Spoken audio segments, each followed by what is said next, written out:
On the day that school resumed, Manka'a reluctantly drove her daughter to the school. It was called the St. Martha's Boarding School for Girls, and the whole ride there, something told her to turn around and go back home. But she kept driving forward. Once upon a time, in a town called Bamenda, there lived a woman named Manka'a. Manka'a was kind and loved by everyone. She was the wife of a pastor, a well-respected man in town, and people often commented how well he treated her. He showered her with love and affection and attended to her every need. From the outside, it seemed like Manka'a had it all. A loving husband, a nice house, cars, fancy clothes, and jewelry. But she was not as happy as she pretended to be in public. All her life, she wanted a baby. And since getting married, she and her husband had tried everything to get pregnant, but nothing was working. Despite her constant prayers, God still had not given her a child. Manka'a was constantly on her knees, crying and asking God why. One day, thankfully, God answered her prayers. Manka'a became pregnant and her joy knew no bounds. Her husband was over the moon, showering her with even more love and affection than before. Manka'a loved being pregnant and she felt so blessed. As her belly grew, so did the love between her and her husband. They spent evenings talking to their baby, dreaming about the future, and getting the baby's room ready. The whole town shared their joy, offering congratulations and support. Manka'a felt like she was carrying a gift in her womb. When it came time, she gave birth to a beautiful, healthy daughter called Suru.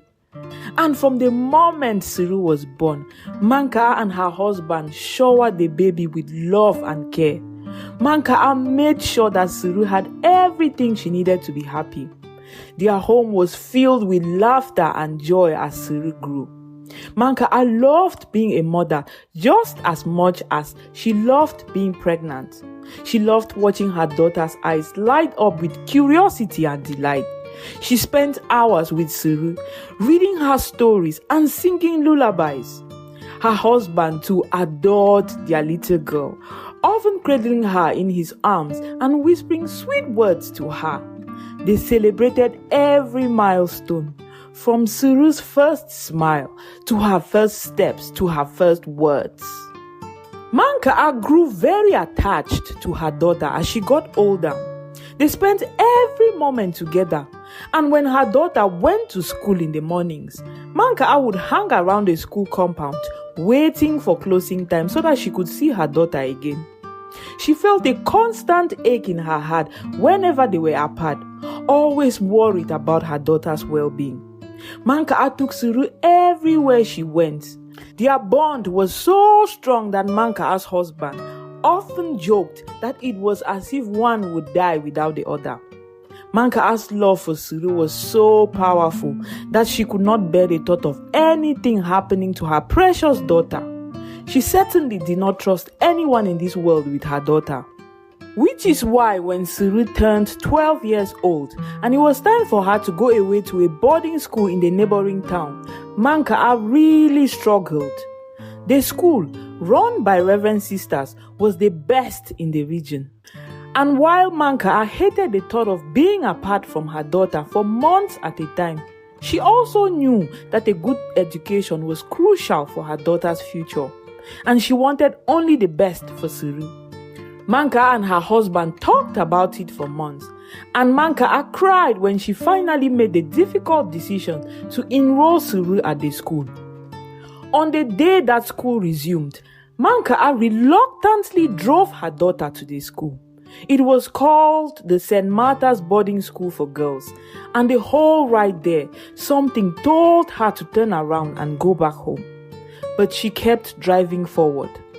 The campus was alive with activity when they arrived. Parents and children were everywhere, talking excitedly as they unloaded suitcases from their car and into the school. Senior students lined up by the school entrance, welcoming everyone and helping the newcomers find their way around campus. The school compound was very beautiful and the girls were neatly dressed and very polite, which gave Manka'a a good feeling. When everyone was settled in and it was time for the parents to leave, Manka'a hugged her daughter tightly. She stood by the school gate, tears running down her face as she watched Suru follow the senior girls into the campus. She watched Suru disappear around a bend, happily chatting with her new friends. Manka'a fought the urge to run after her daughter, grab her and take her back home where she belonged. But Manka'a also knew that she had to let go. She got back in her car, crying as she drove home, and counted the days until she could return to take her daughter back home. The school term was 3 months long, and she wished time would fly. She spent those 3 months having constant nightmares and calling the Reverend Sisters weekly to check on her daughter, who seemed to be doing just fine.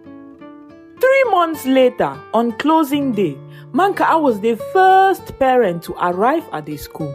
She was so excited to see Suru that she could barely stand still. She carried a large lunch box full of her daughter's favorite foods, which she had stayed up all night making. As the school gates opened and the students started coming out, Manka'a eagerly searched for Suru's face in the crowd. The atmosphere grew lively as the students spotted their parents and ran to them. Manka'a waited and waited for Suru to show up, standing on her tiptoes as she scanned the crowd. She began to worry when moments later, Suru still had not shown up, and the crowd of students coming out of the gate had reduced. Her heart started beating fast, and her excitement was turning to fear. Where was Suru? What was taking her so long? Manka'a stepped inside the gates and started asking around. She asked anyone she could find. The gate man said he had not seen Suru leave campus. She asked Suru's classmates if they had seen her, and they all said yes, that they had seen her only minutes ago. That calmed Manka'a's heart a little, which was threatening to beat out of her chest. She approached the school principal and the teachers next, who all confirmed that they too had seen Suru not that long ago. But where was she? Manka'a asked. Her panic was growing and growing, making it hard for her to breathe. Even though they all claimed that they had seen her only moments ago, something did not feel right to Manka'a. She ran around the campus searching for her daughter. She looked everywhere, but her daughter was nowhere to be found. The school authorities soon joined in, searching every inch of the school, yet no one could find Suru. Manka'a's worst nightmare had come true. Where was her daughter? She carried her hands on her head and paced. She could not breathe. People were talking to her, but she could not hear anyone. This could not be happening to her. She closed her eyes and prayed that the nightmare would be gone by the time she opened them. But when she opened her eyes, Suru was still missing. It was getting dark at this point, and the school principal suggested that they should all go home and continue the search the next day. That was when Suru lost her mind. She started screaming at the principal. How could the principal suggest such a thing? What if her daughter needed her? This was all the principal's fault. Her daughter was missing because of their negligence. They were going to pay. She will make them all pay if they did not find her daughter soon. She spent that night at the school, and all night Manka'a circled the school compound, calling out to her daughter, hoping she would hear her. She checked under the benches and looked behind the buildings, hoping that her daughter was hiding there, playing hide and seek. But by morning, she still had not found Suru. Her husband, who had been on a business trip, arrived at the school the next morning. He was just as heartbroken. Manka'a tried to speak, to explain what had happened to her husband, but her voice failed her. She tried to cry, but her tears had all dried up from crying the whole night. Without knowing where her daughter was, she felt empty inside. She felt like a deflated balloon. Another minute spent without her daughter. She just wanted to lie down and die. She followed her husband home reluctantly. The police were all over the campus now looking for Siri, and there was nothing Manka'a and her husband could do other than go home and wait.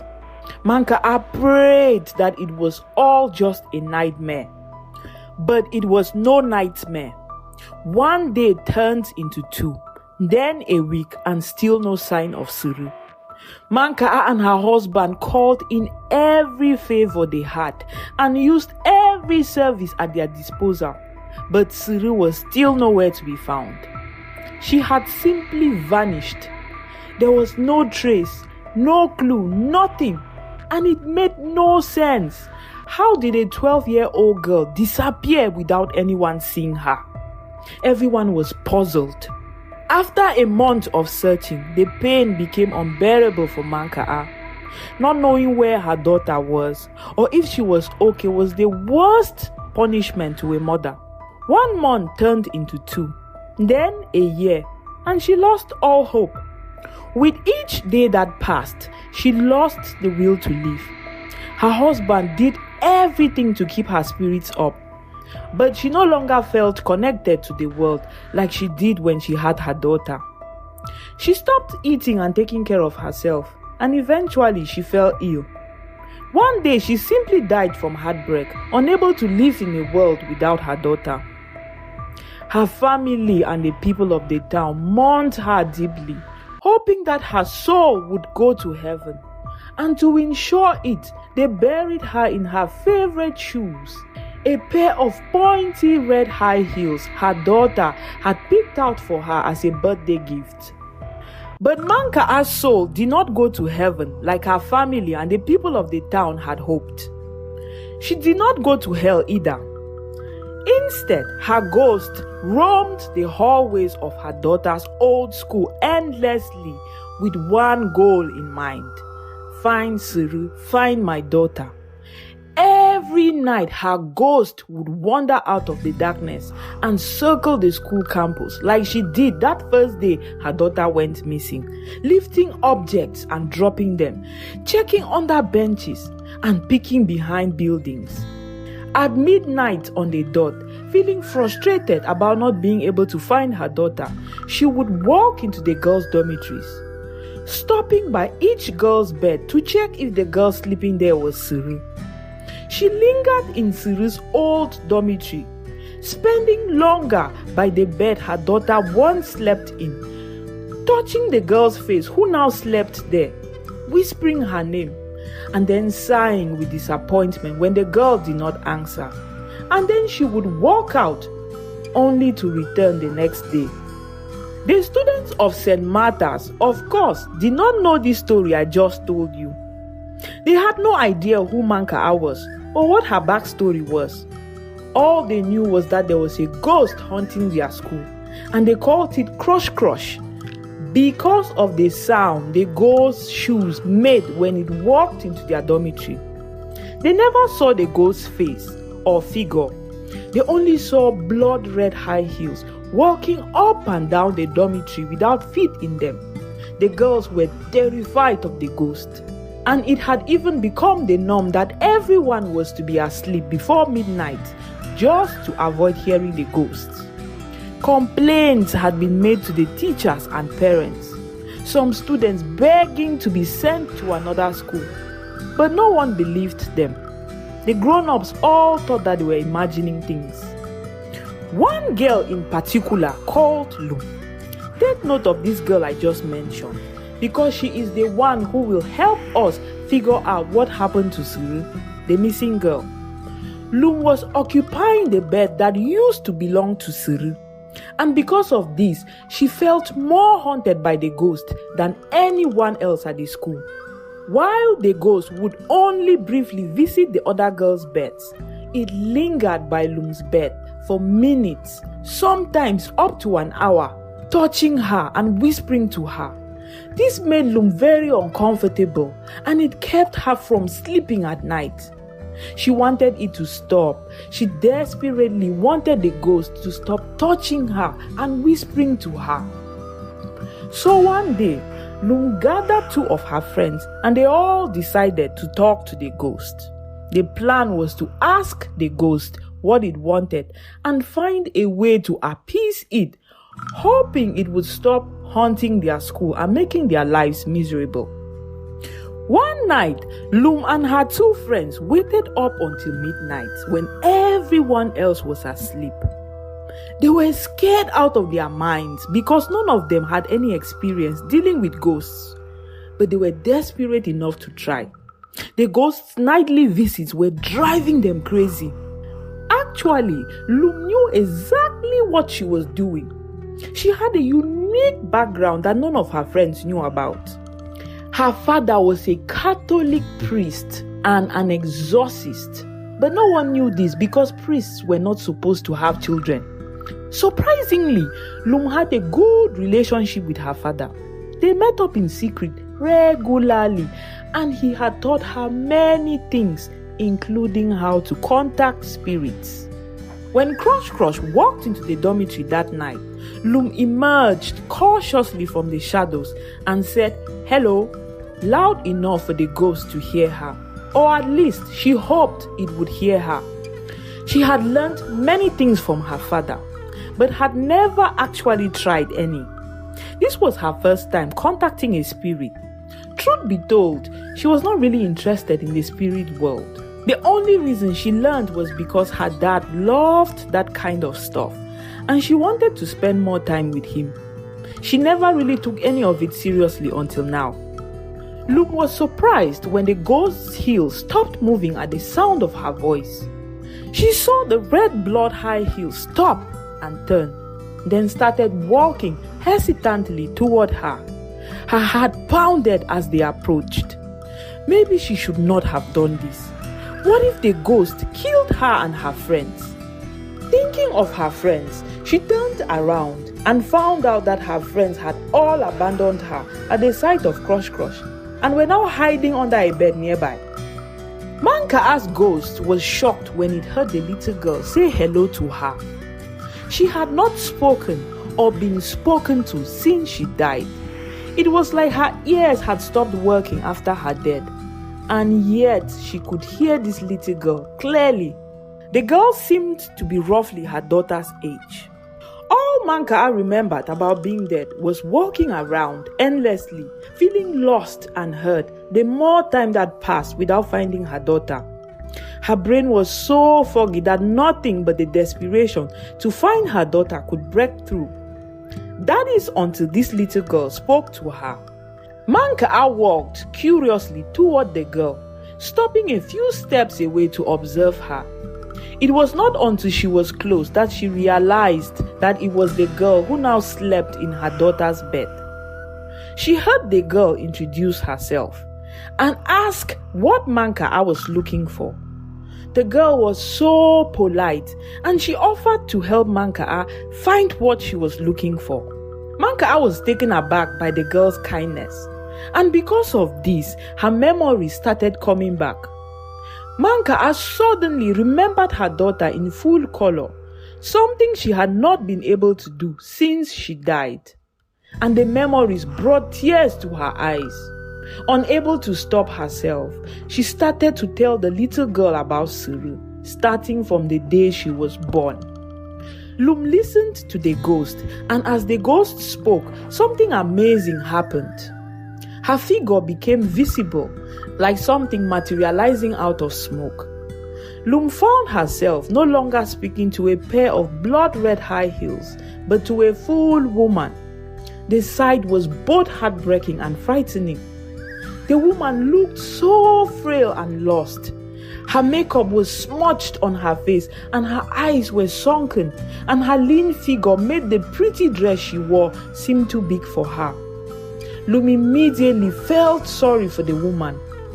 The woman spoke longingly of her daughter, and the story she told was so heartbreaking that Lum forgot she was talking to a ghost and started to feel more comfortable with her.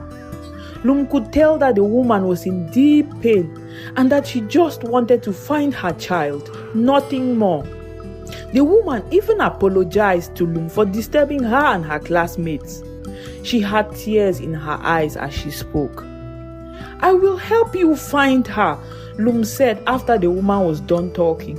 "I promise you I will find Siri." "You will?" Manka'a wiped her tears, unsure if she should believe Lum.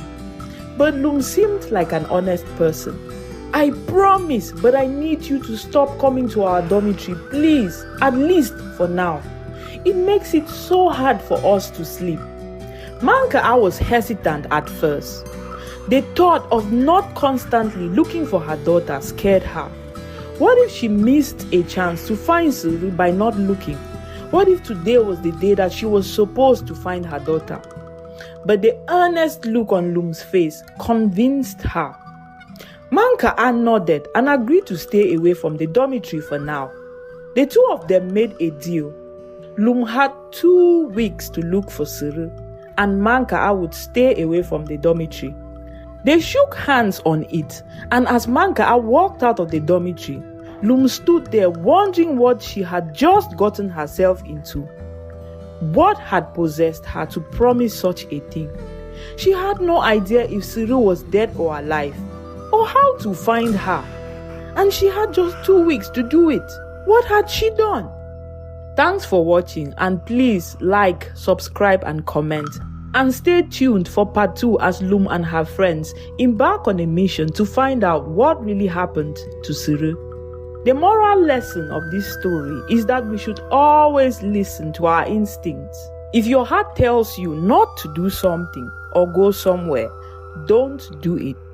If only Manka'a had listened to her heart that day, she might still have her daughter today and be alive herself. The story also teaches us that there are 2 sides to every story. Even if someone seems like a bad person on the outside, always get to know people first before judging them. You might be surprised. Look at how Lum decided to talk to the most feared ghost of her time, only to realize that the ghost was just a woman in pain looking for her daughter. And it had been 1 week since Lum promised the ghost that she would help find her daughter, and Lum had still not made any progress. She had spoken to everyone who was at the school 2 years ago when Siri went missing, and they all said the same thing, that they had seen Siri that morning, and then she was just gone. Lum was so worried that she could not eat or sleep. It was all she could think about. What would the ghost do to her if she failed to find her daughter? The ghost had stopped haunting their dormitory as promised, and everyone was sleeping peacefully now, except Lum. There was so much weighing on her tiny shoulders. One afternoon, Lum was sitting in the lawn with her 2 friends, Nai and Fram. They asked Lum worriedly what they were going to do. They too were having nightmares, and they had been asking Lum the same question every day since that night with the ghost. Lum opened her mouth to tell them for the number 100th time that she did not have the answers, but she stopped when she saw one of their seniors approaching. Lum started to feel uncomfortable immediately she saw the senior. She had noticed this particular senior watching her for the past 1 week. Everywhere Lum turned, the senior was there, her eyes following Lum with this look on her face that made the hair on the back of Lum's neck stand up. Lum could not explain it, but the senior made her feel one type of way. The senior's name was Senior Sinchang, and she had very strange behavior. In fact, her behavior was so strange that everyone at the school stayed away from her. The senior was always staring into space and talking to people who were not there. And if you went outside at night, you would find her wandering the school campus alone. Lum took a step back when the senior stopped in front of her. That day, the senior spoke to Lum, which was surprising because she never spoke to anyone. She came close and stood by Lum, and then told Lum in an urgent voice that there was a very good reason why people slept with their doors locked, and that there were things that should never be allowed to enter the house. And then she turned around and walked away, leaving Lum and her friends to stand there and wonder what she meant. Her words made no sense to them, but they were very scary, And that night, Lum had bad dreams where the senior was chasing her through the forest behind the school.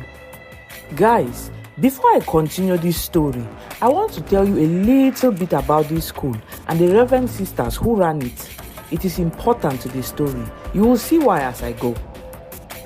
Like I mentioned in part 1, the school was called the St. Martha's Boarding School for Girls, and it was a prestigious Catholic school in a town called Bamenda.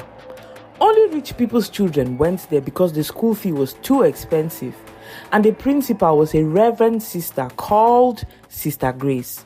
Sister Grace was in her 50s, and she had an assistant called Sister Agatha, same age.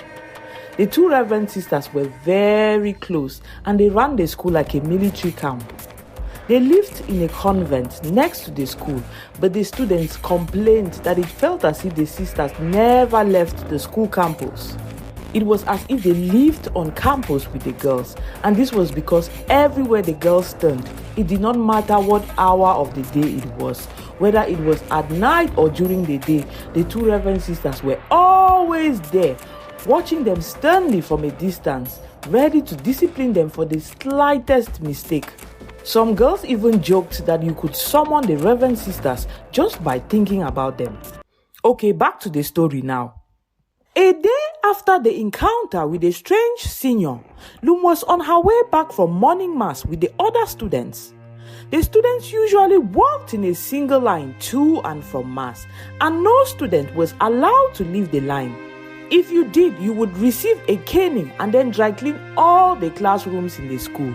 It was the worst punishment at the school, and the students did everything to avoid it. But that morning, Lum did not care about being punished. She needed to talk to her father urgently, and it could not wait. She was running out of time. Usually, Lum met her father on Sundays after Mass. That was their arrangement. And that day was only Thursday, but she needed answers about the ghost, and her father was the only one she knew who could help. The spirit world was his area of expertise.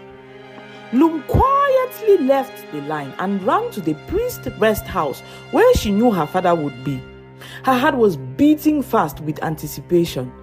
But when she arrived at her father's office in the back of the compound, Lum was met not by her father, but another priest who told Lum, to her disappointment, that her father had left the parish on an emergency trip the night before. He had no idea when Father Thomas will be back. That was her father's name. Lum was so sad on hearing this. How come every time she needed her father, he was never there? And then he would show up when he felt like it with many gifts, hugs, and apologies for her. She snuck back into the school campus, and luckily the Reverend sisters did not catch her. As Lum was walking back to the dormitory that day, she saw that strange senior following her again. The senior's eyes were like two laser beams pointing at Lum from a distance, and it made her shiver. And to be honest, Lum was getting tired of the senior's looks, so she decided to put an end to it that day. She turned around and walked back toward the senior. It was a big crime at the school for a junior student to speak rudely to a senior student, but Lum was not having it that day. She stopped in front of the senior and demanded to know why the senior was always following her and what she wanted. But her words and her bad mood did not seem to affect the senior. Senior Sinchang simply stood there, not reacting or saying a word, and observed Lum in that strange way of hers. This made Lum even more frustrated. She threw her hands in the air and was about to turn around and leave when the senior said something to her. The senior told Lum, to Lum's shock, that a girl goes missing from the school every year on November 30th at exactly 2 p.m. She said that it had been happening since the school was built in 1944. That the missing girls were all aged 16 and that they were all light-skinned. She said that Cyril's disappearance confused her because Cyril was the first girl to ever go missing from the school who was only 12 years old and not light-skinned. And she did not go missing on the same day as the others. November 30th was a few weeks away, and the senior concluded her story by saying that she wondered who would go missing this year. Lum did not realize that she had moved close and was listening intensely to the senior.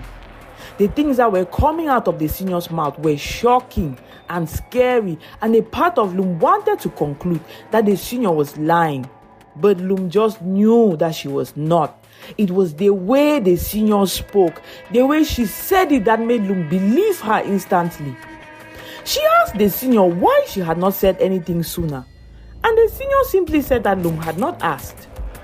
Lum then asked why no one was investigating the missing girls, and how come the school was not shut down with such a high record of missing girls, and the senior gave her the strangest answer. She told Lum that it was as if the girls were forgotten the moment they went missing. No one ever came looking for them, almost as if all memories of them had been erased. Suru was the exception. She was the first girl whose parents came looking for her. Lum was silent for a moment, trying to make sense of everything. She asked the senior how she knew all these things. The senior was only 4 years older than Lum. How come she was so informed about these kinds of things? The senior simply answered that she saw things, and that she kept what she saw to herself because no one believed her. Everyone thought she was crazy, even her own parents. Her voice became even more serious after that, and she gave Lum a warning.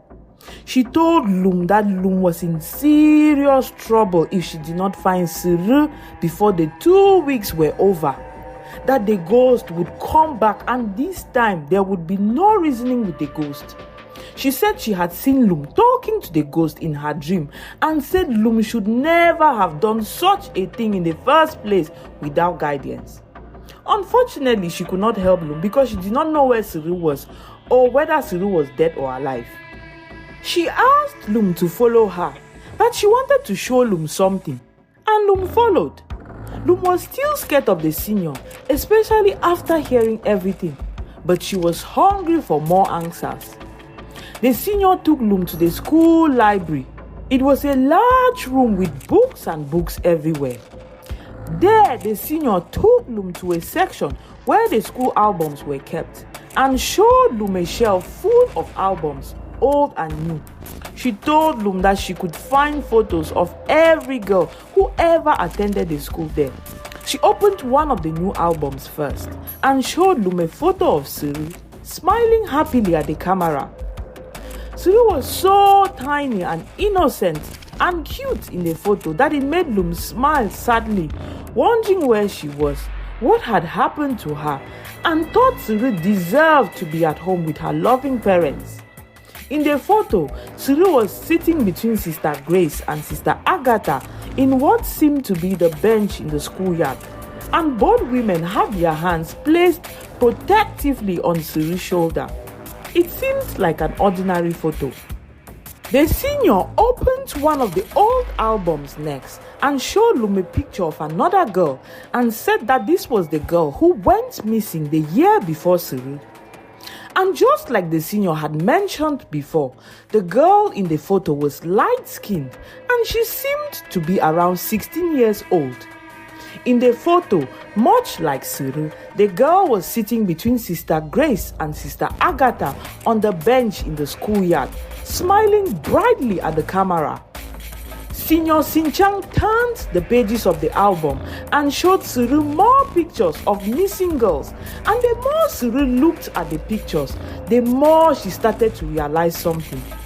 In all the photos, the missing girls were all seated between Sister Grace and Sister Agatha, and on the same bench in the schoolyard, and the sisters had their hands placed protectively on each girl's shoulder.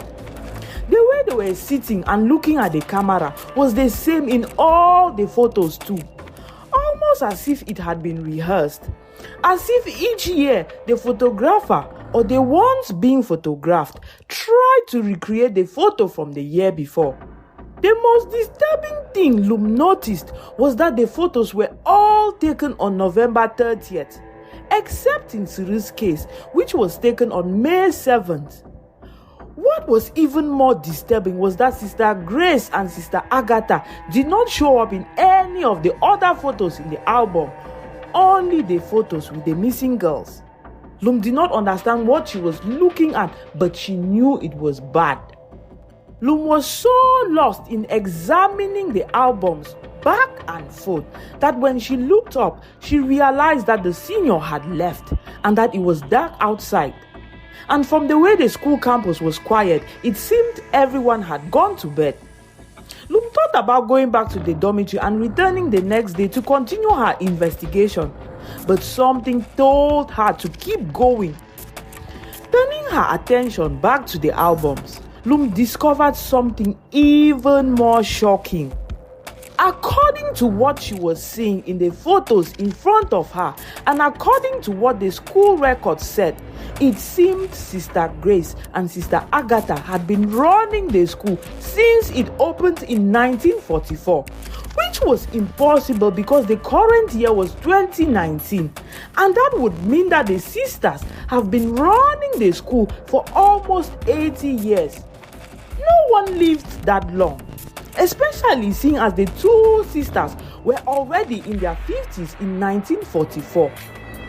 What really confused Lum was that Sister Grace and Sister Agatha looked exactly the same as they did in 1944. They had not aged a day in almost 80 years. Just as Lum came to the conclusion that Sister Grace and Sister Agatha may not be who they claim to be, she heard a strange noise outside. And when she looked up, she saw something that made her jump back with a scream, throwing the album in her hand away. She saw by the door, half hidden in the darkness, Sister Grace and Sister Agatha just standing there, looking at her, not saying anything, and with these eyes that seemed not human. Lum blinked for a second, and the sisters were gone. She rubbed her eyes to make sure, but there was no one there, almost as if she had imagined it. She stood up very quickly and ran to the dormitory, fear following her in the wind. That night, Lum could not sleep. Every time she closed her eyes, she felt as if Sister Grace and Sister Agatha were standing by her bed. And when she opened her eyes to check, no one was there. Every time she tried to fall asleep, she felt as if someone was standing in the dark corners of the dormitory, watching her. And when she checked, she swore she saw someone standing there in the dark. But when she blinked and rubbed her eyes, they were gone. Lum got up and ran to her friend's bed. She was afraid to sleep in her own bed. The next day, Lum took her friends to the library to show them what she had found. And to her shock, the albums were all gone. Not just that, every single piece of evidence she had found against Sister Grace and Sister Agatha were all gone. The shelves were now lined with textbooks instead of albums.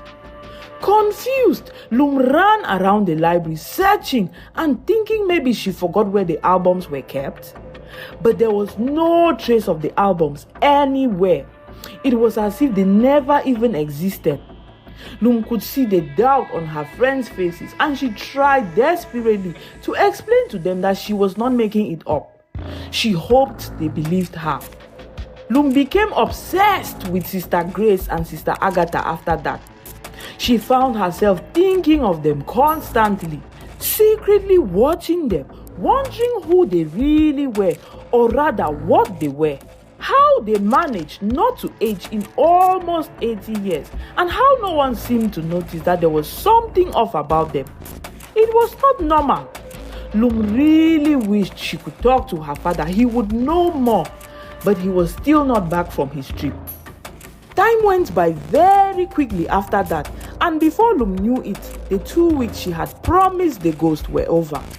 On the day she was supposed to tell the ghost where her daughter was, Lum panicked. She walked up and down the dormitory staring at the clock, wishing that she could stop time, but the clock kept rushing forward. It felt as if she could not breathe as night drew closer. Late in the afternoon, she went to see Senior Sinchang, hoping that the senior would help her somehow. But when the senior saw Lum, she acted as if she did not know Lum. She looked right through Lum when Lum approached and said that she did not know what Lum was talking about, and then left. Lum carried her hands on her head and watched the senior leave. She did not know what to do. Night was approaching and she knew the ghost would come that night. She wandered the school campus for hours and hours, afraid to go back to the dormitory, remembering Senior Sinchang's words that there would be no reasoning with the ghost this time. Lum had no idea what to say to the ghost. When she finally found the courage to return to the dormitory, it was almost midnight. Lum sat on her bed and waited because she could not fall asleep even if she tried. At midnight on the dot, she heard the ghost enter the dormitory. The sound of her red blood high heels going crush, crush, crush, crush, crush, crush, slowly up to her bed. Lum closed her eyes tightly and waited. "Where is my daughter?" she heard the ghost whisper close to her ear. The supernatural sound of the ghost's voice making Lum shiver inside. Lum forced one of her eyes open and jumped back in fear. The ghost's face was right in front of her face, showing anticipation. Lum did not answer the ghost immediately, choosing her words very carefully. And the moment she opened her mouth and told the ghost that she was sorry that she had not found her daughter, two things happened all at once. The ghost's face changed from anticipation to something that Lum could not explain in human words, but it was the most frightening thing she had ever seen. The ghost screamed, and the scream was so angry and powerful that the force of it lifted Lum off the ground and threw her across the room. She landed on her back and hit her head on a cupboard. I know some of you are wondering where Manka'a the ghost has been all this time. Well, according to my own imagination, I'm thinking she went back to her grave or the spirit world and waited there patiently. She trusted Lum to find her daughter, so she waited patiently, counting the seconds until she could see her precious daughter again. And while she was waiting, she dreamt of her daughter every day. She wondered if her daughter had eaten that day, if her daughter was happy, if she had warm clothes on, if the people she now lived with were treating her kindly, if she still sang her sweet little songs because she loved to sing.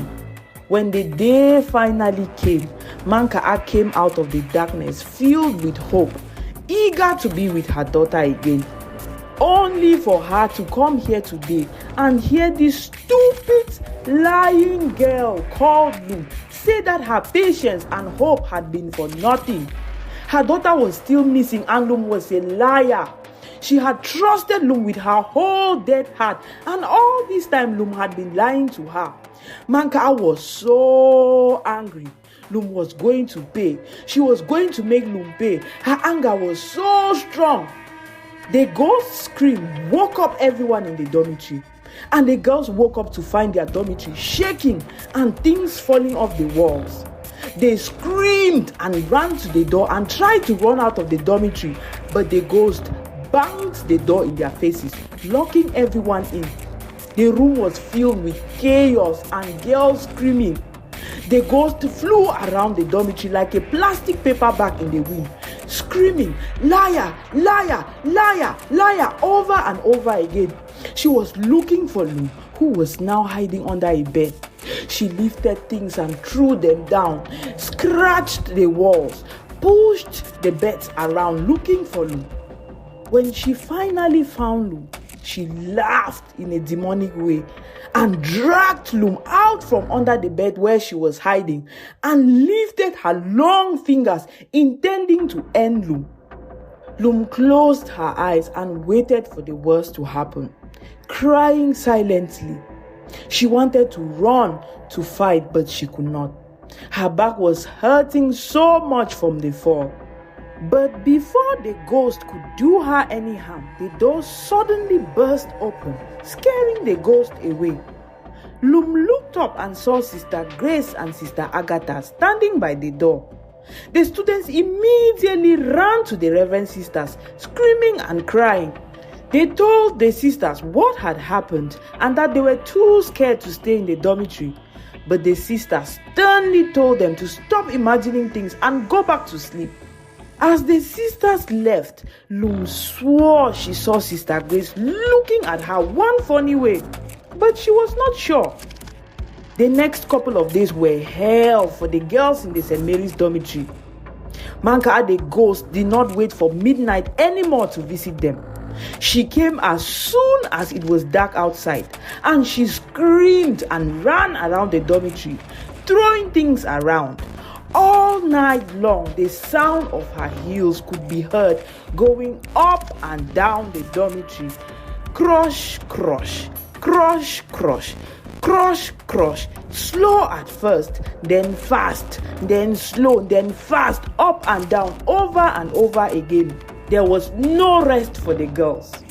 At night, they prayed for day to come, and during the day, they prayed for night not to come. Loom suffered more than anyone else. She woke up every morning to find her school uniform and bag soaked in a bucket of water. And when she tried to fall asleep at night, the ghost would seize her pillow and blanket, or the ghost would lean close to her ear just as she was about to fall asleep and start singing nonsensical songs in her ear, keeping her up all night. It was hell for Loom. She tried everything to get through to the ghost, but the ghost was not in the mood to listen. Every time Loom opened her mouth to explain, the ghost started screaming non-stop. One day after school, Loom was on her way to the refectory when she saw Sister Grace and Sister Agatha walking into the small forest behind the school. Loom thought it was odd because no one ever went in there. The trees there were so large and close together that it made the area look permanently dark and haunted, which is why no one ever went there. Loom did not want to go in there. The place was too scary. But despite her fear, something told her to go after the sisters. And she did, following the sisters into the forest.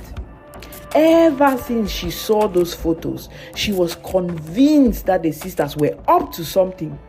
Her blood went cold whenever she was in close proximity to the Reverend Sisters or whenever they spoke to her. Being anywhere near them, her body behaved as if it was reacting to something bad. Inside the forest, the two Reverend Sisters walked to the biggest, oldest tree in the forest and stopped there. Loom hid behind a tree nearby and watched, waiting for them to do something strange, something that would finally give her the answer she was looking for.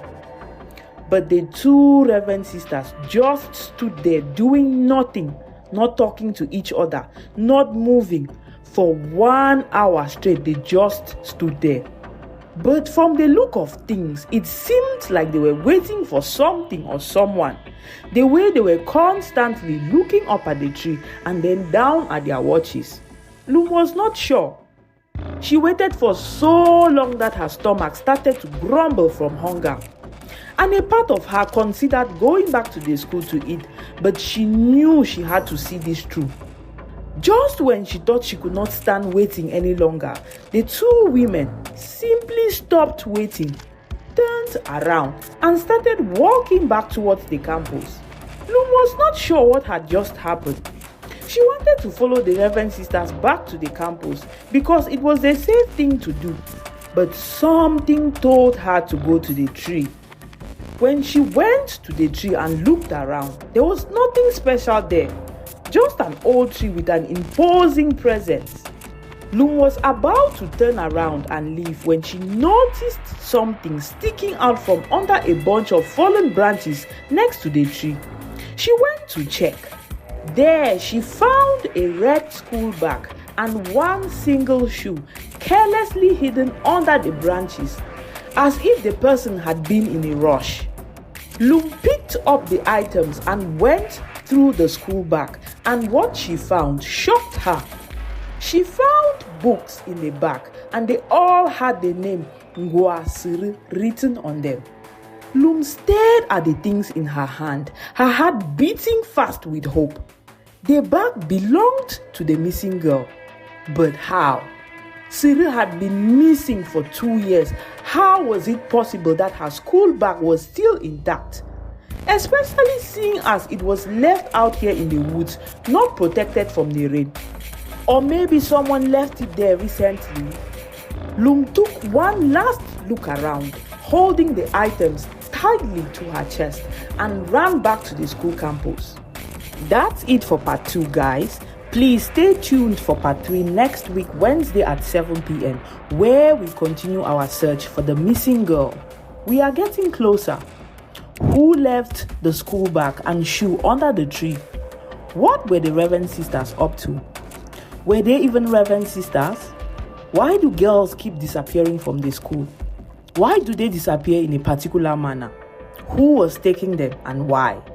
And most importantly, please don't forget to subscribe, like and comment. I want to hear your thoughts. Thanks for watching. Manka'a the ghost was sitting in her grave, impatiently waiting for night to come so that she could go back to the dormitory and teach that stupid lying girl Lum a lesson. Her anger could not be contained, and that night she had something special planned for Lum. She was going to teach Lum a lesson. Manka'a the ghost was busy thinking these thoughts and making plans for the night when suddenly something unexpected happened. A familiar scent reached her nose, and she stood up immediately and sniffed the air, trying to identify the scent. It was her daughter's scent. Manka'a frowned. Why was she suddenly able to smell her daughter when she had not been able to do so in years? Where was the scent coming from? Had they found her daughter? She started to follow the scent, her dead heart beating fast with hope. Her daughter was close, she could feel it. She ran and ran in the direction of the smell, and to her confusion, it led her to the dormitory. Manka'a the ghost found herself standing in front of that stupid lying girl Lum's bed. Her daughter's smell was stronger here.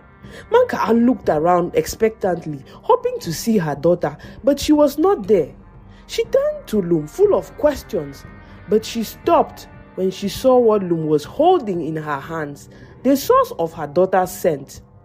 Manka'a moved with a ghostly speed and snatched her daughter's school bag and shoe from Lum. Her hands were shaking as she looked at the things. She remembered the excitement on Siri's face when she bought this bag, and the shoes too. Manka'a pressed the items to her face and took in her daughter's scent. It was like hugging Siri again, a joy she never thought she would feel again. But wait though, why did Lum have her daughter's things? Manka'a turned to Lum and demanded to know what was going on, and to her disappointment, once again, Lum said that she did not know where Siri was and told Manka'a about the tree. A tree?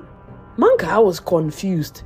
She asked Lum to take her to this tree immediately. She hoped Lum had missed something about the tree that her more mature eyes would easily catch. Lum did not argue. She stood up immediately and led Manka'a out of the dormitory.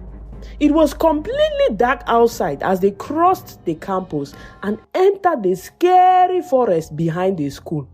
The only thing lighting their path was the torch in Lum's hand, and Lum was shivering so much from fear that the torch in her hand almost fell down. She hated going into that forest, and to go there at night again, it was just unbearable for her. She almost turned back and ran to the dormitory, but she was afraid of making the ghost even more angry at her. She had been through hell the last couple of days because of the ghost's anger, and she just wanted the torture to end. So she swallowed her fear and focused her eyes on the torchlight and kept walking forward with the ghost behind her. Like Lum had expected, there was nothing there when they finally made it to the tree. No trace of Siri like Manka'a had hoped. Not even a lingering scent to show that Siri was previously there. Manka'a asked Lum to show her exactly where Lum found Siru's things, when exactly she found them, and what led Lum to finding them. Lum told her, and none of it made any sense to Manka'a. So she went around the tree many times, meticulously checking every detail and desperately calling out to her daughter, hoping that Siru would somehow hear her. There had to be an explanation, Manka'a thought to herself. Someone left her daughter's things here. But who? Or maybe Lum was lying to her. Maybe Lum knew where her daughter was and Lum was lying to her again. She did not trust Lum anymore. Lum stood idly under the tree and watched the ghost go round and round the tree, and she could feel the ghost's frustration growing with every second. Lum gathered her courage and approached the ghost. She knew she needed to do something now that the ghost was still talking to her. She stopped in front of the ghost and said that they needed to talk. And surprisingly, the ghost stopped and listened to her. Lum did not waste a second. She told the ghost that she was really sorry for failing her promise last time, and that if the ghost gave her one more chance, she could figure out what happened to Siru. She told the ghost, however, that this time she did not know when she would find Siru or if she was going to find Siru, but she was willing to keep trying. Hopefully, finding Siru's school bag and shoe meant she was getting closer. Manka'a the ghost was torn between forgiving Lum and holding on to her grudge. She was still mad at Lum, but Lum had this innocent face filled with kindness that always reminded Manka'a of her daughter. And to be honest, Manka'a's anger at Lum had reduced. Lum had given her something of her daughter's to hold on to. She now had her daughter's scent in her hands when previously she had nothing, and Lum was to thank for that. She wished she could see her daughter in person, but finding her daughter's things was hope. She had hope now. She agreed to give Lum more time, as much time as Lum needed, which brought a big happy smile to the girl's face. Manka'a walked away after that, holding tightly to her daughter's things. She did not haunt the dormitory that night, and the night after. And Lum was not sure if the ghost's absence was temporary or permanent. She hoped it was permanent, but doubted it. She had wanted to bring up the topic with the ghost, but feared she would be asking for too much too soon. One thing Lum knew for sure though, was that she had to find out where that bag and shoe came from. Who left it there? Why they left it there? Was Siru still alive? What was up with the Reverend Sisters and that tree? The next day, Lum was sitting in the school library, attempting and failing to focus on her notes.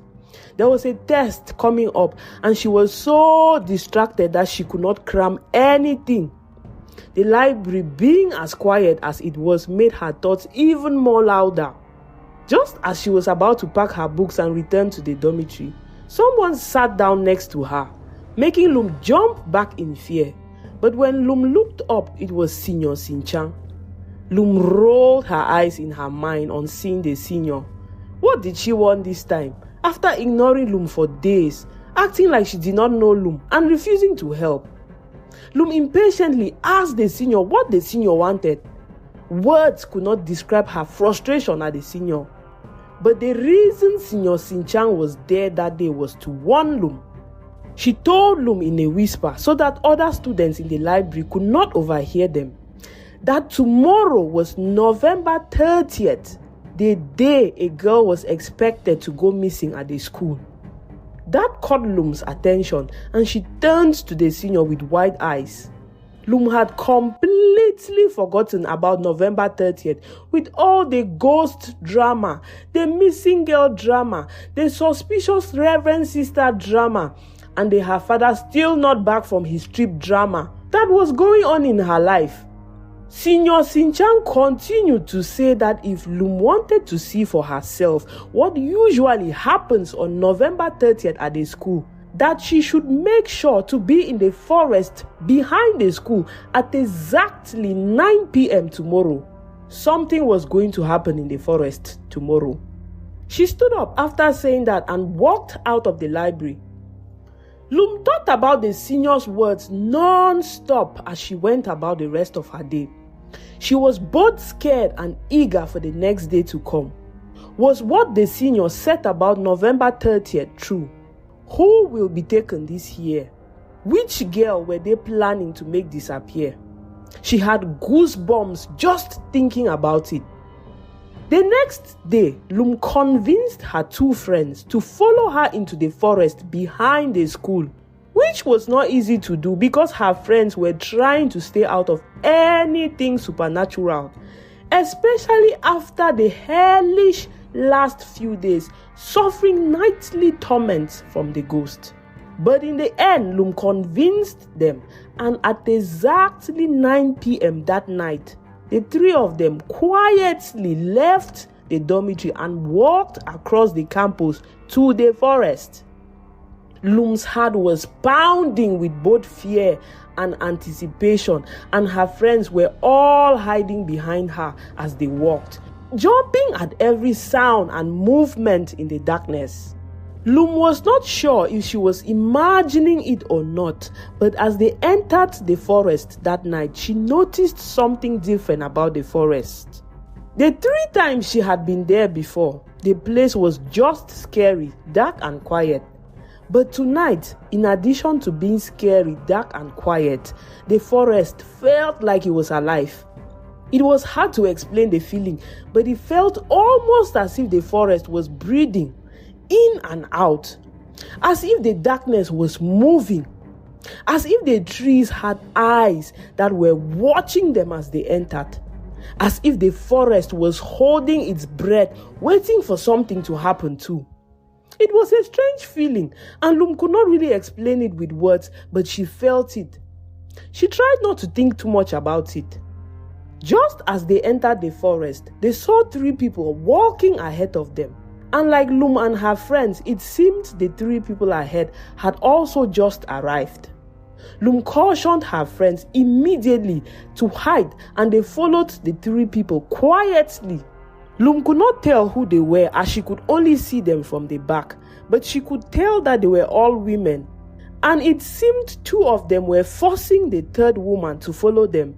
This 3rd woman looked smaller compared to her companions, and the other women were holding both her arms as they tried to get her to move.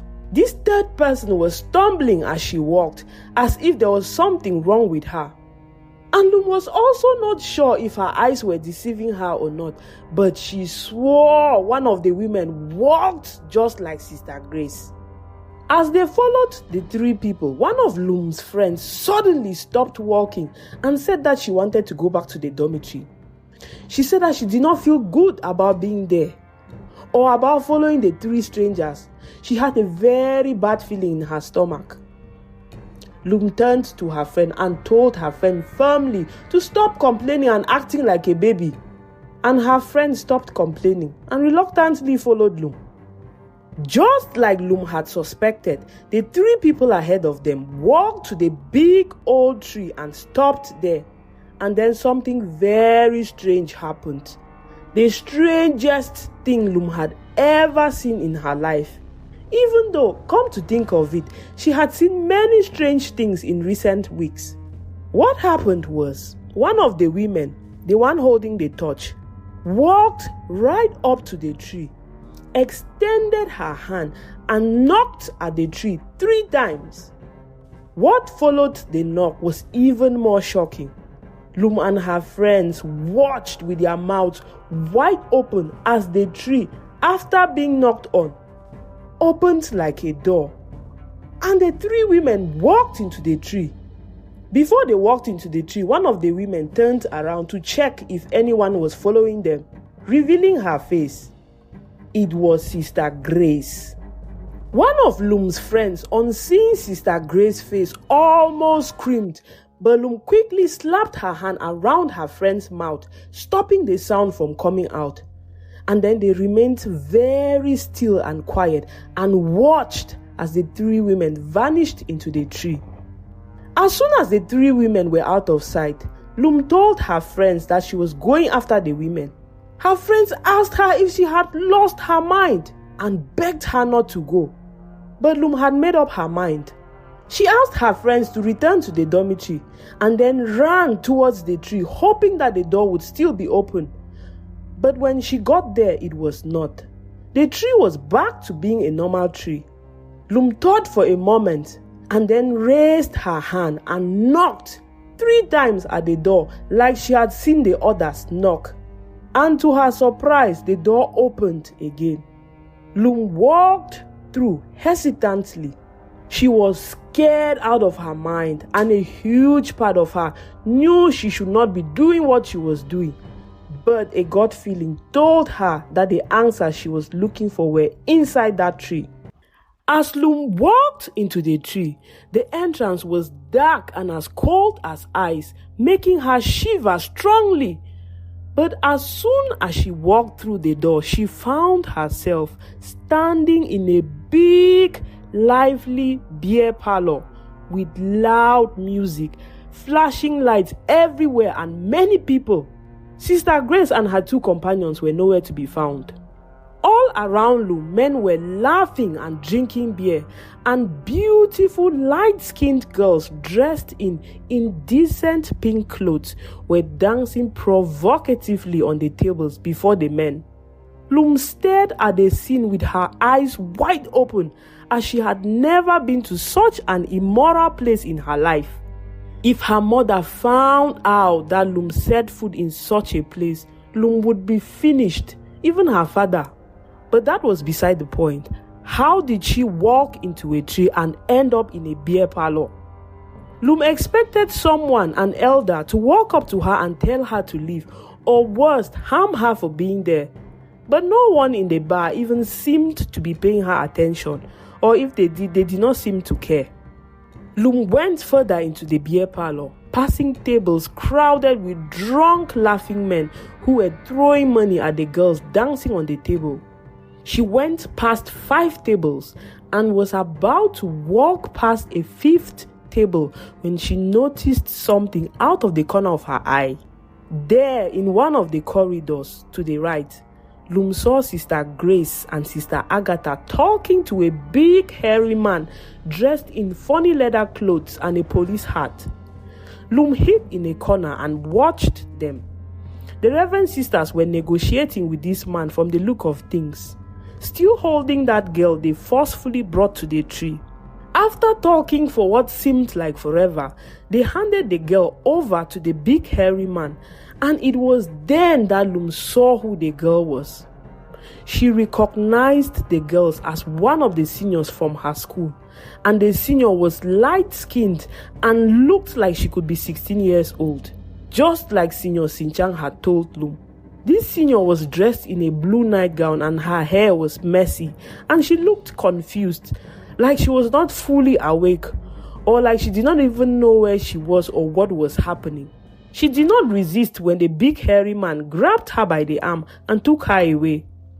Sister Grace and Sister Agatha went the other way and disappeared around a corner. As they walked away, Lum turned back to the beer parlor, and by mistake she bumped into a man standing behind her.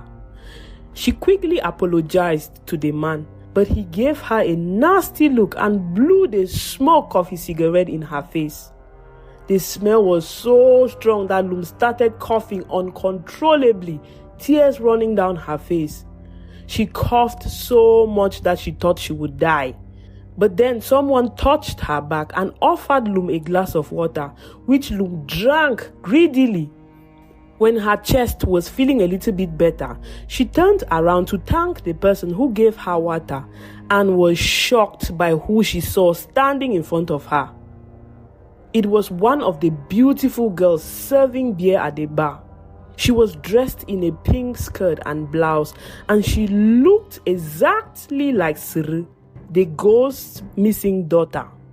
Lum looked closely at the girl. Could it be?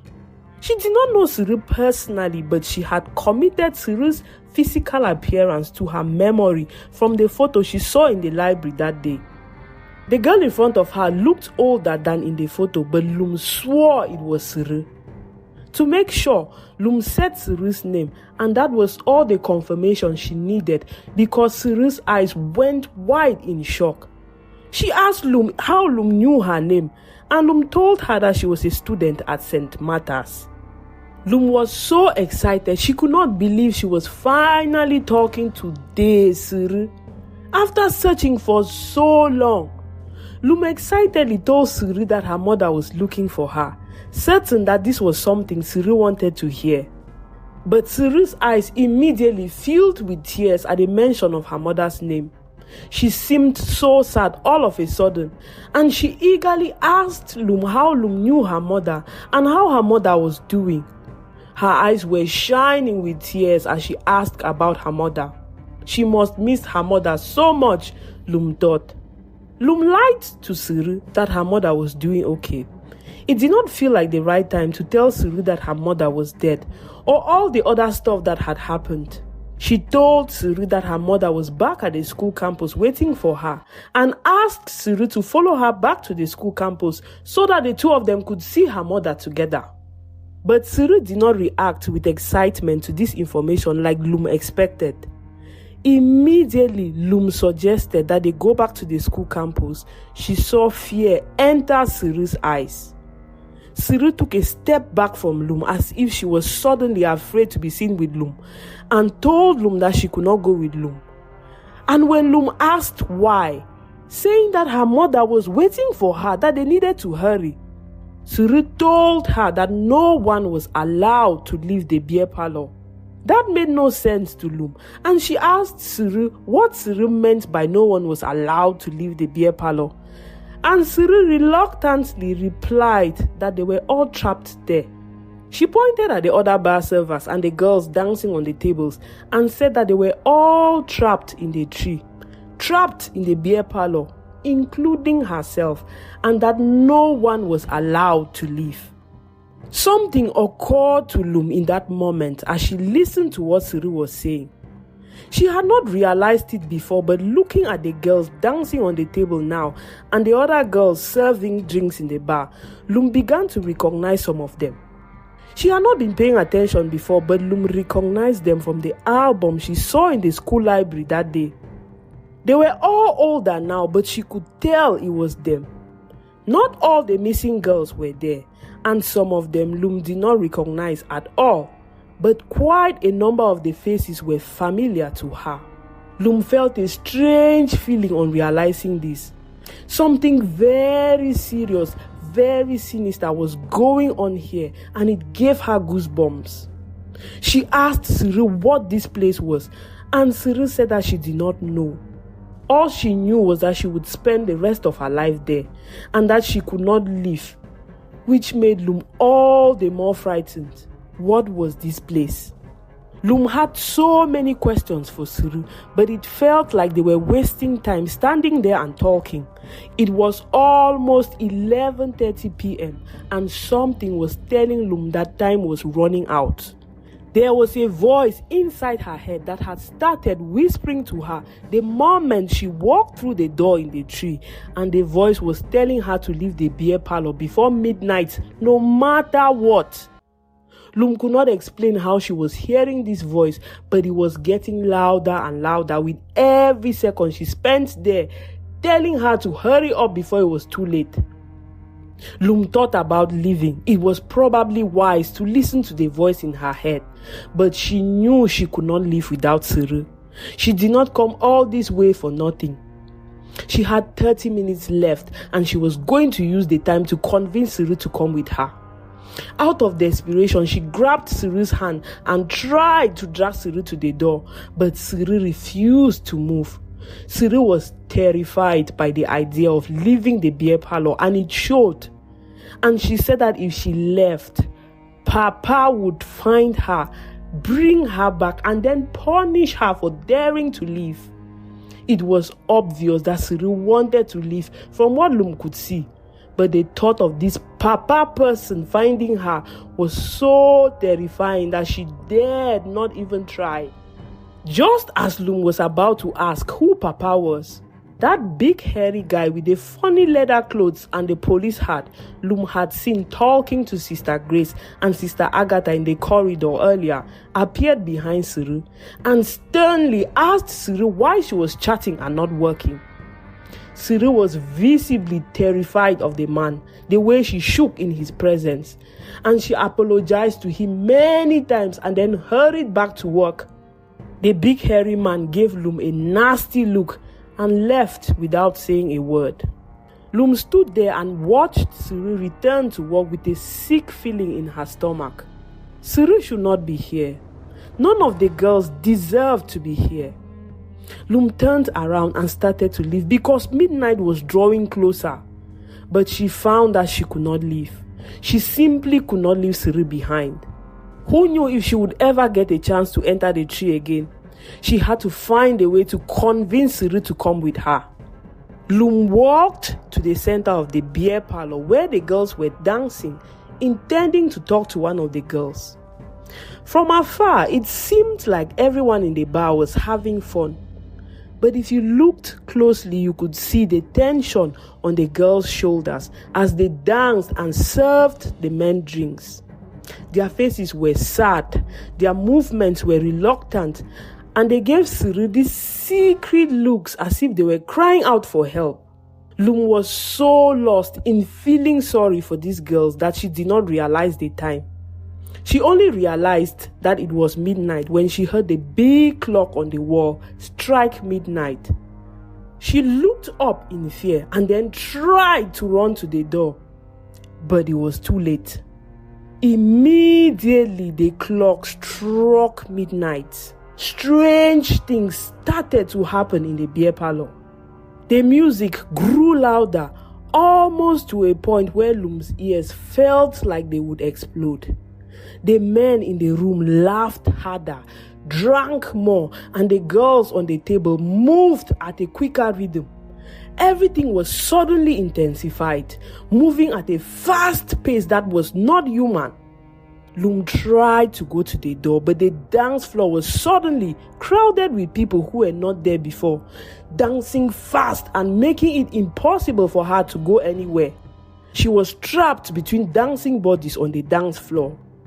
When Lum looked across the room, desperately looking for a way out, her soul almost jumped out of her body because of what she saw. There, in a corner of the room, Lum saw that man who blew cigarette smoke in her face, standing alone. But unlike before, the man now had goat legs.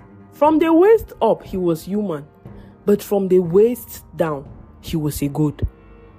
Lum took a step back in fear, and then another step back, and another step back, because she started to realize, looking down, that everyone in the bar had goat legs. Everyone except the missing girls. Lum screamed in fear, but her voice did not come out. Her voice was trapped inside her head. Her mouth was moving, but nothing was coming out. She started to push at the people around her, desperately trying to get to the door. She needed to get out of there. She wished she had listened to the voice in her head telling her to leave earlier. She pushed and pushed and pushed in vain. Someone bumped into Lum after a moment, and she stumbled and fell.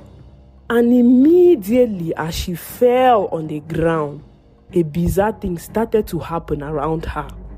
The beer parlor suddenly went quiet as a graveyard. All the goat-legged people in the bar stopped dancing and turned to Lum.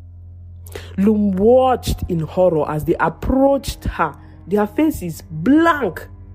Their goat legs were very visible now, and it made Lum want to vomit in fear. They surrounded her and stood above her and watched.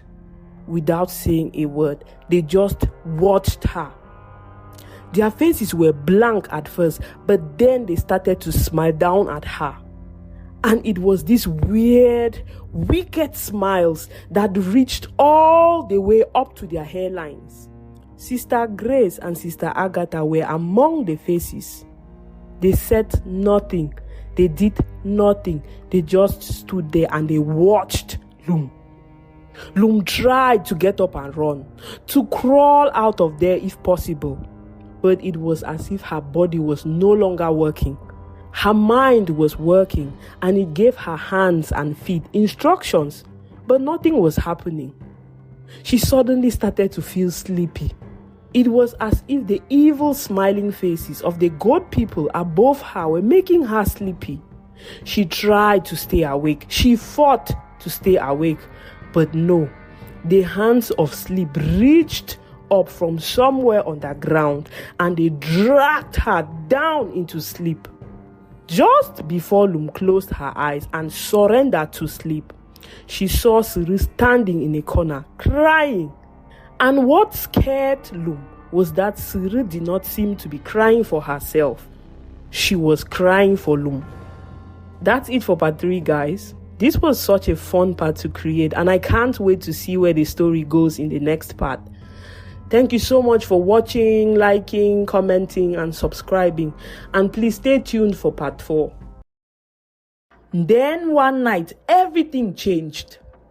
Senior Nang woke up Grace and Agatha in the middle of the night, speaking softly but firmly, and asked them to follow her. The twins, still sleepy and confused, followed her out of their beds and into the forest behind the school without a question. Guys, I know you're all dying to find out what happened to Lum at the beer parlor inside the tree in the forest behind the school. You've all been waiting to hear what happened as the strange beer parlor people with the goat legs surrounded Lum, their wicked smiles making her close her eyes even though she did not want to fall asleep. But before I tell you what happens next, we need to go back to the beginning. To fully understand what happened that night inside the tree, you guys need to know the story behind the beer parlor and especially about Sister Grace and Sister Agatha. Only then will everything make sense to you. So, once upon a time, in a small town called Ginicum, there was an orphanage run by Reverend Sisters. One cold morning, before the sun was even up, the Reverend Sisters found a basket at the door. And inside this basket, there were 2 baby girls wrapped in a blanket. There was no note or clue about who had left them there or why. The sisters took them in and named them Grace and Agatha after the saints, believing that it was fate that brought the twins to them. But life was not easy for Grace and Agatha growing up. You see, they were identical twins who could not stand to be apart. They were always holding hands. They dressed the same and they moved the same and often finished each other's sentences. Their bond was so strong that it made everyone around them feel uncomfortable. No one could tell them apart either, and this made things even worse. In primary school, the other children whispered about them, saying that there was something off about the twins and no one wanted to be friends with them. Grace and Agatha overheard these whispers, of course, and it made them very sad. They knew there was nothing wrong with them. They just had a close bond that others could not understand. But still, it hurt and it made them feel isolated. What hurt the twins even more than being called strange was the fact that they did not have parents. They longed for the parents they never knew.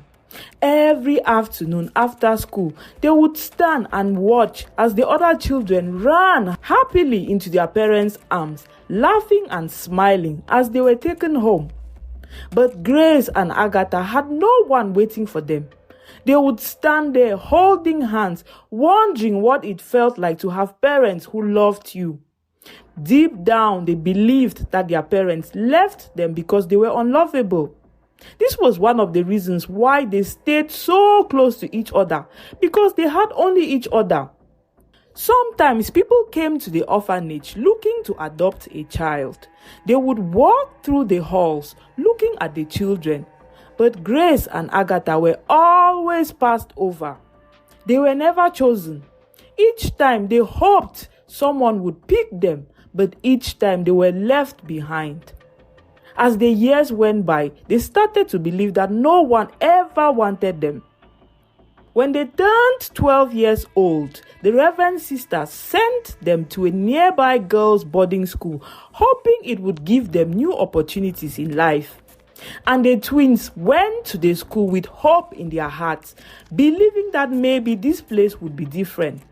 Maybe here they would finally make friends, finally belong somewhere, finally not be seen as strange simply for being themselves. But Grace and Agatha were about to become very disappointed. At this school, there was a tradition. Every year when new students arrived at the school, they had 1 week to find a school mother. For those of you who don't know what a school mother is a senior student who takes a Form 1 student under her wing, protects her, guides her, and makes sure that no one messes with her in the school. The girls who could not find school mothers by the end of that 1 week were called leftovers. And no one wanted to be a leftover. If you were a leftover, life at the school would be unbearable for you. It was like walking down a dark alley at night with no one to watch your back. So the competition to find a school mother was fierce.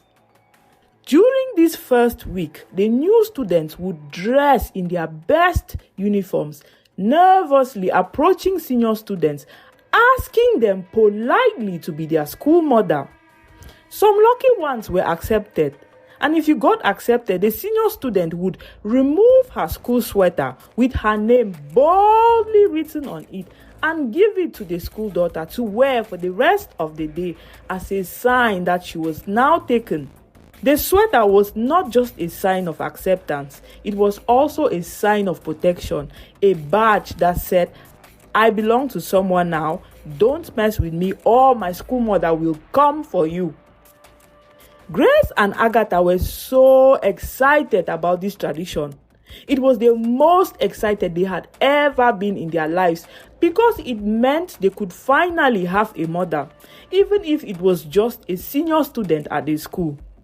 But to them, the idea still felt like having a real mother, something they had always wanted. With hope in their hearts, they eagerly approached the seniors they liked, hoping to be chosen. Sadly, just like in primary school, no one wanted to be their school mother. Even their new classmates avoided them, whispering and calling them those strange twins. It felt like history was repeating itself. Grace and Agatha held each other at night and cried.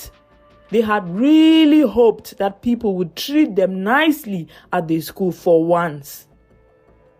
That year, though, there was one school mother that everyone wanted. Her name was Senior Nung, and she was the most beautiful girl in the school. Everything about her was perfect. The way she walked, the way she talked, her kind smile, and her generous heart. Senior Nung was so caring and treated her school daughters as if they were her own children, which made every new student long to be chosen by her. Her daughters were the most respected girls in the school, always protected, and everybody knew not to touch them. But Senior Nung was very selective when it came to choosing her school daughters. She had very strict standards. You had to be a certain type: pretty, light-skinned, tidy, well-mannered, and friendly. Once she chose you, she would gift you a red waist bead, and you had to wear the waist bead every day. It was her condition. And wearing one of her waist beads had even become a mark of prestige at the school, though no one knew why she insisted that her daughters wear them at all times. Grace and Agatha did not even bother to approach Senior Nung because they knew she was way out of their league. But they were completely wrong. One afternoon, as Grace and Agatha sat in the refectory, quietly eating their lunch, something unexpected happened. The students had just returned from school and were all sitting in the refectory eating. Suddenly, everyone stopped and stared in shock as Senior Nung stood up from her seat and walked over to Grace and Agatha. Her presence always drew people's attention, and the room seemed to freeze that day when she stood and walked to the twins. Grace and Agatha, who were used to being ignored, suddenly felt everyone's eyes on them. They panicked. Had they done something wrong? What could this beautiful senior possibly want with them? They expected trouble because that was what usually happened to them. But what happened next was the opposite. Senior Nung smiled down at them, a smile unlike any they had ever received before. It was soft, warm, just like the twins imagined a mother's smile would be. The twins looked at each other in confusion, not sure if this kindness was truly meant for them. Then, to the shock of everyone in the room, Senior Nung removed her sweater and wrapped it around the twins' shoulders. This was a clear sign. She had chosen them to be her school daughters. Grace and Agatha stared at the sweater around their shoulders, speechless. It felt so unreal that they thought they might be dreaming. Whispers of disbelief spread through the refectory. They sought after Senior had chosen the two strange girls no one wanted to be her daughters, and the twins were not even the type she usually went for. No one could believe their eyes. Life changed drastically for Grace and Agatha after that day. Once they had been the outcast, ignored by everyone, but now they were suddenly the center of attention in the school. It was like Senior Nung's approval had lifted every dark cloud that ever followed them and brought sunshine into their lives. Students who had once avoided them were now eager to talk to them, trying to figure out how they had managed to win over Senior Nung. The whispers of judgment turned into whispers of envy. No one dared to call them strange anymore. The twins felt a rush. It felt good to be at the top. Senior Nung, on the first day of being their school mother, told Grace and Agatha to call her Mama, which the girls liked because they had always wanted to call someone Mama. After that day, Senior Nung treated Grace and Agatha like they were the most precious little girls in the world.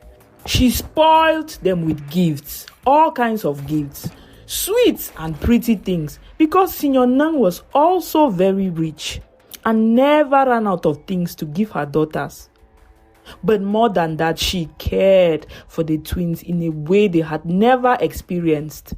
She checked on them daily, asked how they were doing, made sure they had eaten, and ensured that their school uniforms were always neat and clean and that they had done their homework.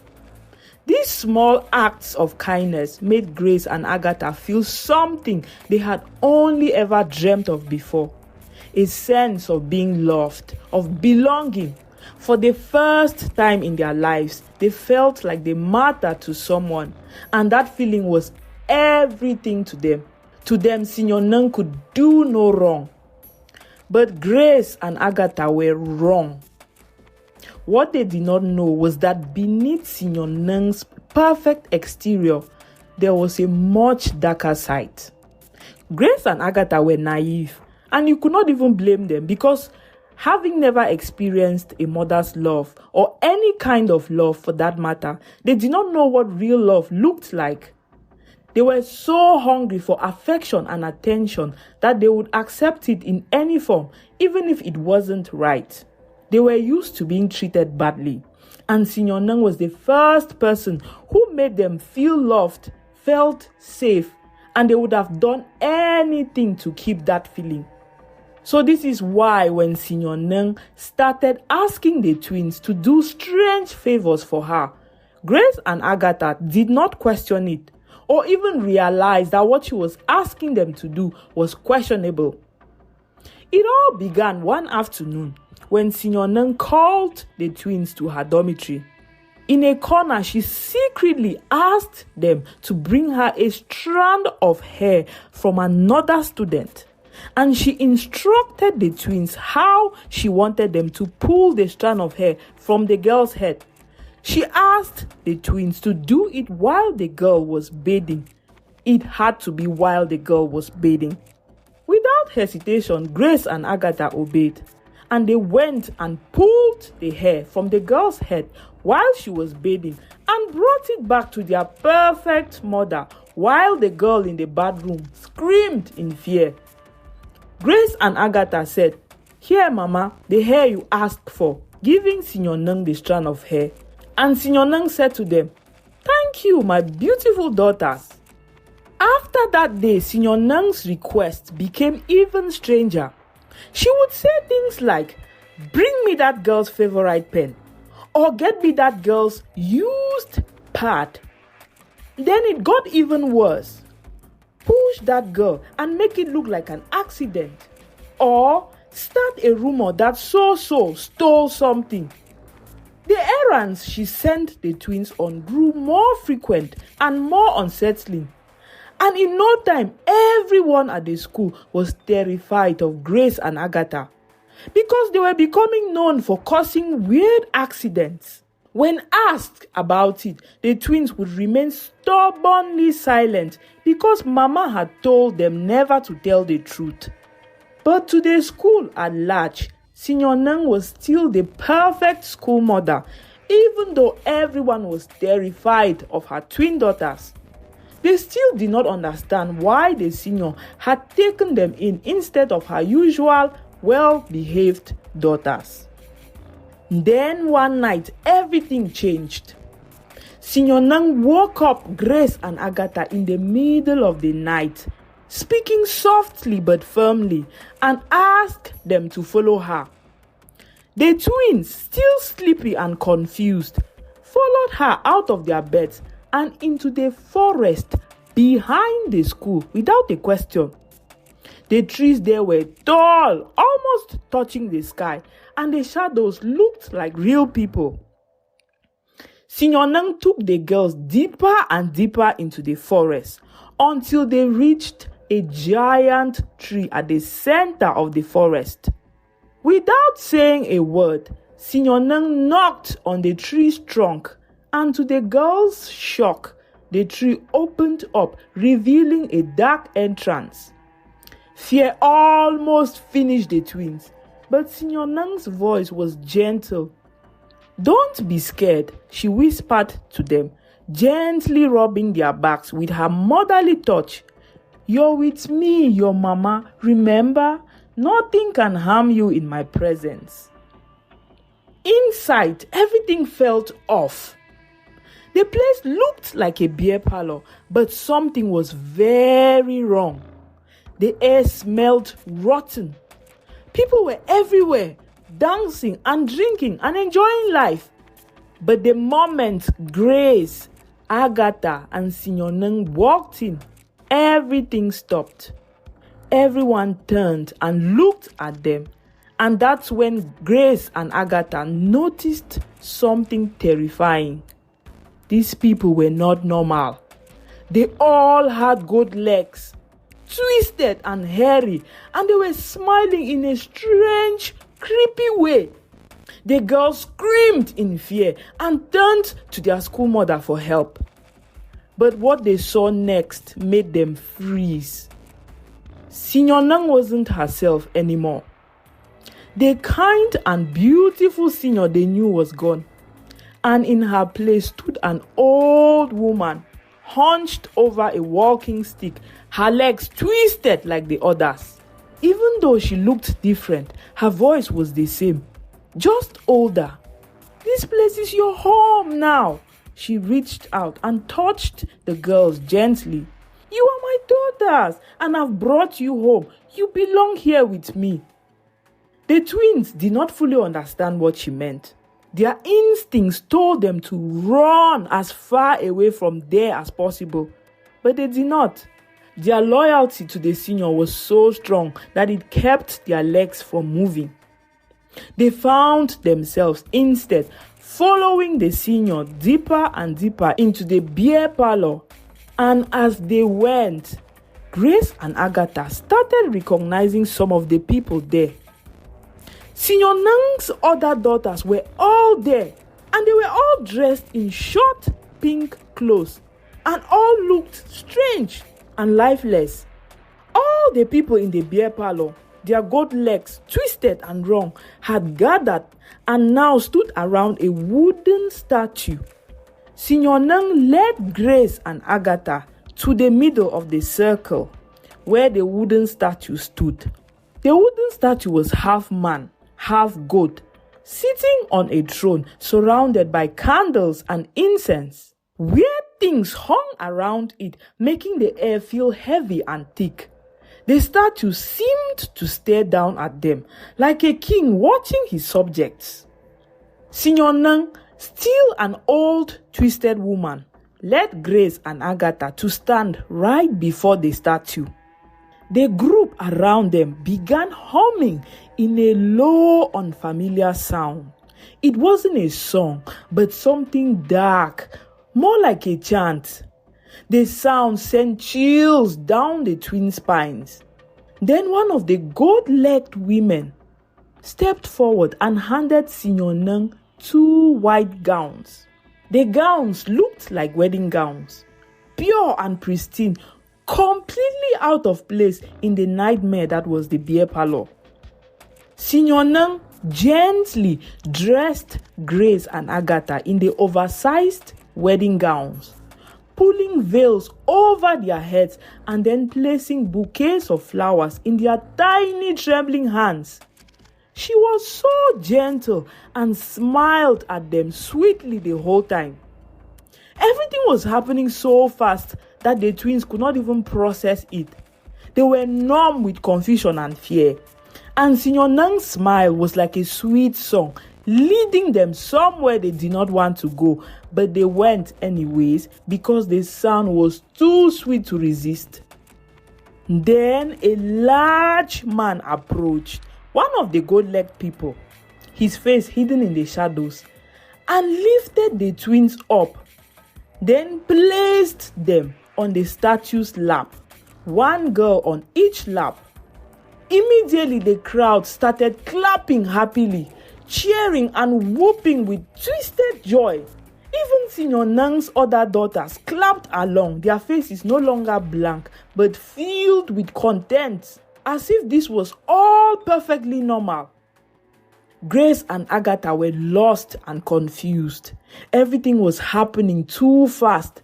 One moment they were standing in a strange beer parlor, and the next they were dressed in wedding gowns and sitting on a wooden statue's lap, and people were clapping and cheering as if something important had just happened. The people around them were celebrating, and the girls had no idea why. Their heads were filled with that rotten smell that the beer parlor carried, and it was slowing down their thoughts, making it impossible for them to make sense of anything. They sat on the statue's lap for what felt like hours, their hearts pounding, and then finally someone came and lifted them down, taking away the wedding gown and the flowers. They turned to Signor Nang then, hoping for an explanation. Signor Nang, still with a sweet smile on her face that did not match the weird situation or surrounding, looked at them and said, "Congratulations, my dear, you just married my son," she said, pointing at the proud-looking wooden statue to emphasize who she was talking about. And then she pointed at her other daughters, who were now back to work, moving around the room as if nothing strange had happened. "All of them are married to him too," she continued. "You are now my real children through marriage. Isn't that beautiful? I'm so happy for you, my precious little angels." Her words made the girls shiver in confusion.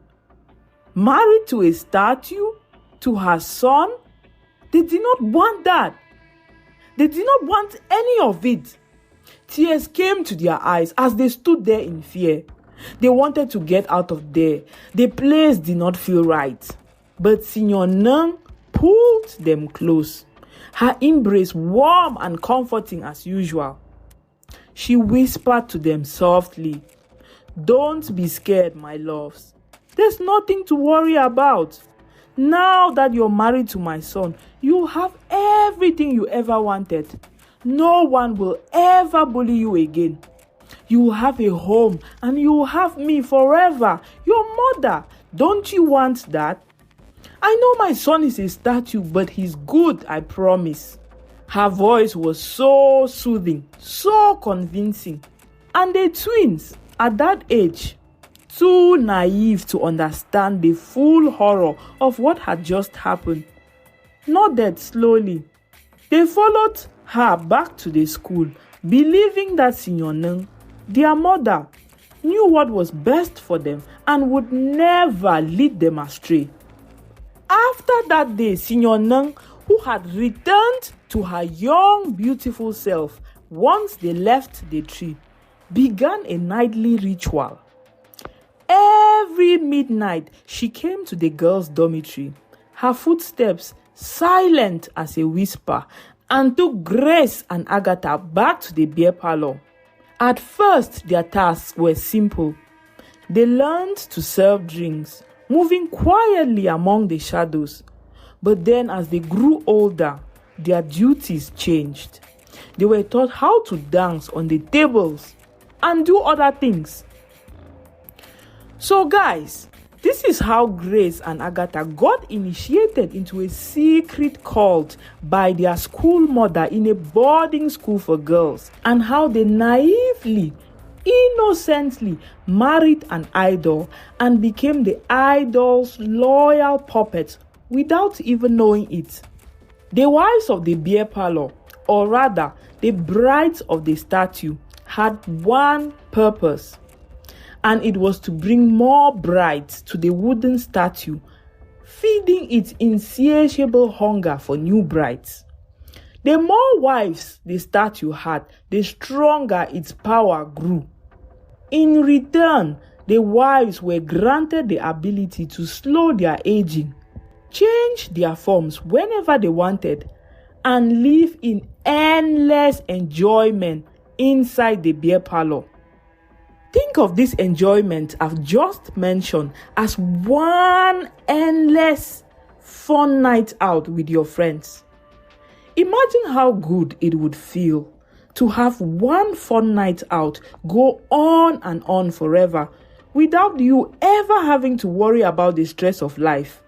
That was the appeal of the beer parlor and why people all over sold their souls just to stay there forever. But there was a price. Every year, on the 30th of November, the wives had to bring a new bride to the wooden statue. The statue preferred light-skinned women of a certain type, though there were exceptions like Grace and Agatha, and Siri, and a few others. The statue had been in a mood for twins that year, hence Grace and Agatha. The year Siri went missing, the statue had been in a mood for a girl who looked like Siri. No one knew what went on in the statue's mind. Some of the brides were lucky to live both in the outside world and inside the tree, like Sister Grace and Sister Agatha.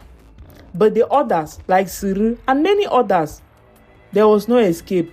They vanished into the beer parlor, never to be seen again. It all depended on the wooden statue's mood.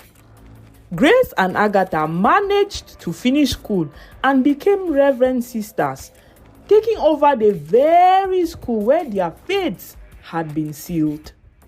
The school became their perfect hunting ground, a place where they could easily find new brides for the statue. To the outside world, the school was the safest, most sacred place imaginable to send your daughter. But they had no idea. Mind you, the beer parlor / the wooden statue had very strict rules. No one from the outside world was ever to see someone entering the tree, and no outsider was ever to stumble upon the beer parlor without an invitation. If either of these rules were broken, everyone inside the beer parlor would suffer grave consequences, as grave as failing to bring the statue a bride on 30th November. So the wives and everyone else who had sold their souls to the beer parlor through one way or another did everything in their power to ensure that the rules were never broken. But one fateful night, a tiny, stubborn girl called Loom, who never listened to anyone and always did as she pleased, wandered into the beer parlor. And from that moment, everything began to unravel.